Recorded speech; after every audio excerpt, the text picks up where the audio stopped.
Well, she files a lawsuit, and from what I understand, they were threatening to file this lawsuit for a long time. 6 months. 6 months. And she asked for what, 30 million? 30 million. 30 million in the lawsuit. But as soon as she files it, less than a day later, they announce that it's been settled. Right. Now, I've talked to a few people. I've heard the settlement numbers in the low millions, the low single-digit millions. I don't know if it's true or not. You know, you have to understand that in a situation like this, this money's not taxed. On a lawsuit that has to do with abuse, she'll get all the money straight. $3 million is still a lot of money.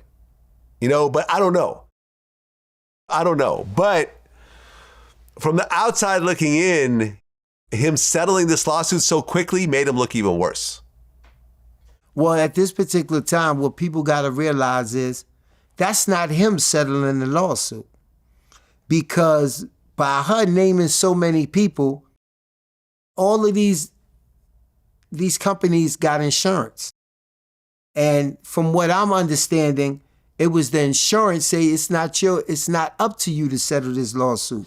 We're settling the lawsuit because they didn't want other things to come out. So they superseded what he thought and said, no, we're settling the lawsuit. We're paying her. So that's what I'm getting back. Makes sense. I can see it happening. But as things go, this lawsuit triggered a whole bunch of other lawsuits. Right. Some girl that was in the studio with Diddy in like the 90s who claimed she was underage at the time. That lawsuit. Lil Rod. That lawsuit seems ridiculous, honestly. Did you read through that one? I read through that one, and I'm going to be honest with you. Now, you weren't around when Lil Rod was around. I wasn't around with Lil Rod, but being a person that was around and me reading his lawsuit, as crazy as it sounds, the only thing that sounds crazy to me is the stuff that I don't know about, like the Cuban Gooding Jr. type of stuff. Yeah. But as far as everything else he said, if you a type of person that's there because him living with him, I've seen that a million times. You know, whenever somebody is working on an album, he actually takes that person with him wherever they go. Huh. They actually move into the guest house. They actually go on the trips and everything with him. And at this particular time, when I was doing all of that, his kids wasn't of age now.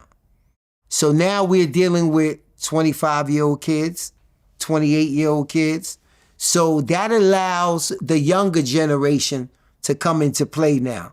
They have girlfriends, they have friends. So the same type of security that was around when we was there, we didn't have to deal with them. So if Puff came back from a party, I'm standing at that front door. Yo, they with you? Because he's so high, he don't know who's in, we just going to the house, let's go. Mm-hmm. So now if nobody's there to step up and say, yo, how old is you? But now you got Christian and Justin who's in their 20s, early 20s at this time. Of course they got girlfriends and friends that might be 19, 20, 21.